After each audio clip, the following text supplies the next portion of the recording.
நீங்கள் பண்ணுறது பூராமே எலெக்ஷனுக்காகத்தான் அப்படின்னு ஊருக்குள்ளே ஒரு பேச்சு இருக்கே, இதை நீங்கள் எப்படி பார்க்குறீங்க அப்படின்னு கேட்டால் அதுக்கு ஒருத்தவங்க பதில் சொல்லியிருக்காங்க. தம்பி, நம்ம ஊரில் எலெக்ஷன் இல்லாத காலகட்டமே கிடையாதுவா அப்படின்னு. யார் அவங்க, ஏன் அப்படி சொல்லியிருக்கிறாங்க, எந்த நடவடிக்கை தொடர்பாக இப்படி பேசியிருக்காங்க பார்த்துருவோம் வாங்க.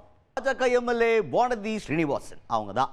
அவங்க கிட்ட என்ன கேட்டிருக்காங்கன்னா, சாதிவாரி கணக்கெடுப்பும் சேர்த்து எடுப்போம் மக்கள் தொகை கணக்கெடுப்பில் அப்படின்னு சொல்லியிருக்கீங்களே, இது பீகார் எலெக்ஷனை மையமாக வச்சு நீங்கள் சொன்ன அறிவிப்பு அப்படின்னு ஊருக்குள்ள ஒரு பேச்சு போயிட்டு இருக்கேன், இதை எப்படி பார்க்குறீங்க அப்படின்னு கேட்டால் அதுக்கு வானதி ஸ்ரீனிவாசன் அவர்கள் என்ன சொல்கிறாங்கன்னா, இந்தியா மாதிரி ஒரு நாட்டில் எலெக்ஷன் இல்லாத வருஷமே இருக்காது. ஏதோ ஒரு மாநிலத்துக்கு எப்படியாவது ஒரு எலெக்ஷன் வந்துடும். அப்படி இருக்கையில் எப்போ எந்த திட்டத்தை அறிவித்தாலும் அது எலெக்ஷனுக்காக அப்படின்னு அர்த்தம் கிடையாது.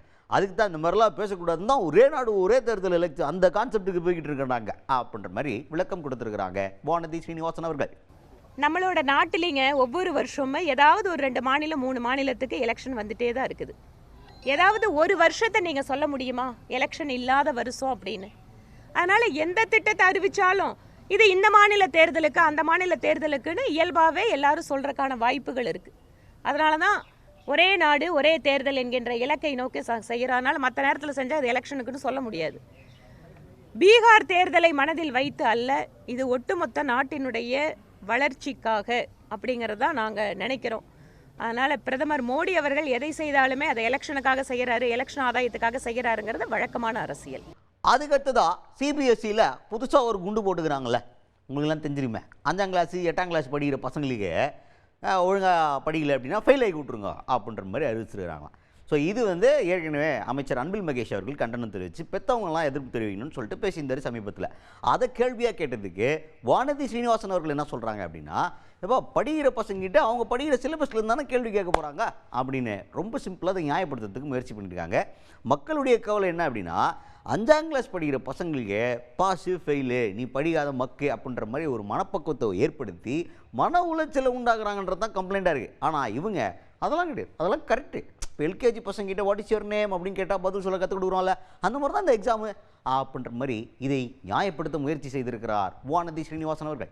அதாவது தமிழக அரசு நடத்தக்கூடிய பள்ளிகளில் குறிப்பாக கணிதம் மற்றும் மொழி பாடங்கள், ஏனென்றால் லைஃப் ஸ்கில் அப்படிங்கிறதுல ஒரு எஜுகேஷன் அவங்களுக்கு பேசிக்காக கொடுக்க வேண்டியது மொழிகளை கற்றுக்கொள்வதிலேயும் கணிதம் அறிவியல், இந்த இரண்டும் மிக முக்கியமான விஷயம்.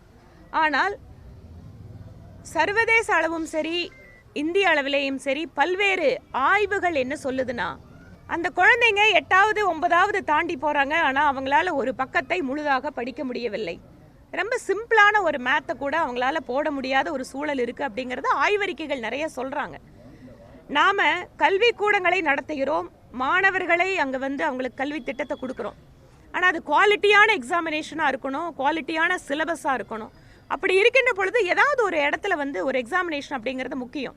அப்படி இல்லாமல் இருந்தால் நம்ம 10வது பொதுத் தேர்வு 12வது பொதுத் தேர்வெல்லாம் நடத்தவே வேண்டாமே, எல்லாத்தையும் பாஸ் பண்ணி விட்டுட்டு போயிட்டே இருக்கலாமே.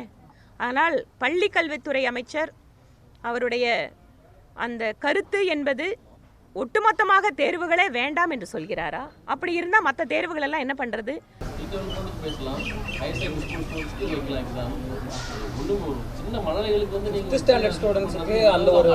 ஏன்னா மழலைகளுக்கு அவங்க என்ன சொல்லி கொடுத்துருக்காங்களோ அதுதாங்க கேட்குறாங்க. நீங்கள் எல்கேஜிக்கு நல்ல ஸ்கூலில் குழந்தைகளை கூட்டிகிட்டு போகிறீங்க, ஓகே. இன்றைக்கி என்ன ஆச்சு, அரசாங்க பள்ளிக்கூடங்களோட சேர்க்கை குறைஞ்சிட்டே வருது. எல்லாரும் ப்ரைவேட் ஸ்கூலில் போகக்கூடிய சூழல் தமிழ்நாட்டில் உருவாகிட்டு வருது. அப்போ ப்ரைவேட் ஸ்கூலில் அவங்களோட எல்கேஜி அட்மிஷன் போகும்போது குழந்தைகிட்ட உன் பேர் என்னன்னு கேட்டால் சொல்லணும். இது என்ன எக்கனாமிக் இதில் இல்லைங்க, இல்லை. நான் என்ன சொல்கிறேன், நீங்கள் அரசாங்க பள்ளி குழந்தைகள் கூட குறைஞ்சபட்சம் நீங்கள் கொடுக்குற எஜுகேஷன் அவங்க அடுத்த கட்டத்துக்கு போகிறதா இருக்கணுங்க. அந்த கவலையோட அக்கறையோடு நம்ம பார்க்கணும். அடுத்தது கோயம்புத்தூர் இப்போ பொறுப்பு அமைச்சரே இல்லாமல் போயிடுச்சே, இதை எப்படி பார்க்குறீங்க அப்படின்னு கேட்டால் அதுக்கு வானதி ஸ்ரீனிவாசன் அவர்கள் சிம்பிளாக என்ன சொல்லியிருக்காங்கன்னா, இந்த அமைச்சரவை மாற்றம் அப்படிங்கிறது இனிமேல் அடிக்கடி நடக்கிறத நீங்கள் பார்ப்பீங்க, அதுக்கான வேலைகள் தொடர்ந்து நடக்கும். சில பேர் அமைச்சர் பதவி இழந்துட்டு எலெக்ஷனை சந்திக்க நேரிடலாம், சில பேர் அமைச்சர் பதவி இழந்துட்டு மக்களையும் சந்திக்க முடியாத நிலைமைக்கு கூட போகலாம் அப்படின்னு பயங்கரமான வார்னிங்கை போட்டிருக்காங்க வானதி ஸ்ரீனிவாசன் அவர்கள். இதை பற்றி யோசிக்க வேண்டியது திமுக. ஏனென்றால் இல்லை, இது கோயம்புத்தூருக்கான பொறுப்பு அமைச்சர் மட்டும் இல்லைங்க, நம்முடைய மரியாதைக்குரிய முதலமைச்சர் அவர்கள் தன்னுடைய அமைச்சரவை சகாக்களை மாற்றிக்கொண்டே இருக்கக்கூடிய சூழல் வரும் காலத்தில் இன்னும் அதிகமாக நடக்கும். அடுத்து வரக்கூடிய சட்டமன்ற தேர்தலுக்கு முன்பாக தமிழக அமைச்சரவையில் இருக்கின்ற எத்தனை அமைச்சர்கள் அவர்கள் அமைச்சருங்கிற அடைமொழி இல்லாம மக்களை சந்திக்க போறாங்க, இல்ல மக்களையே சந்திக்க முடியாத சூழல் வருமானு பாருங்க. ஒரு வருஷத்துல நாங்க வார்னிங்கும் சொல்லல, த்ரெட்டனிங்கும் பண்ணல. நீங்க செஞ்ச செயல்களுடைய விளைவை நீங்கள் விரைவில் பார்க்க போகிறீர்கள் அப்படிங்கறதா எங்களோட கருத்து. அதனால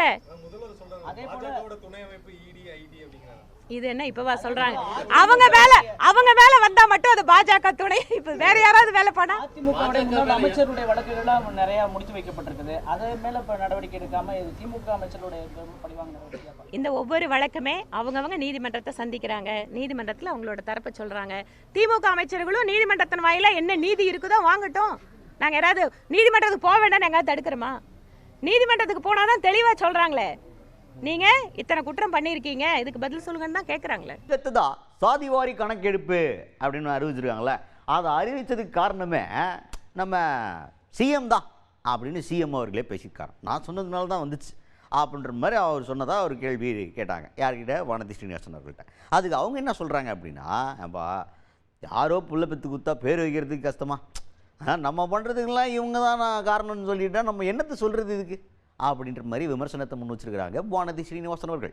அதாங்க, சாதிவாரி கணக்கெடுப்பு இத்தனை நாள் தமிழ்நாட்டில் நீங்க நடத்துங்கன்னா அதை நடத்தலை.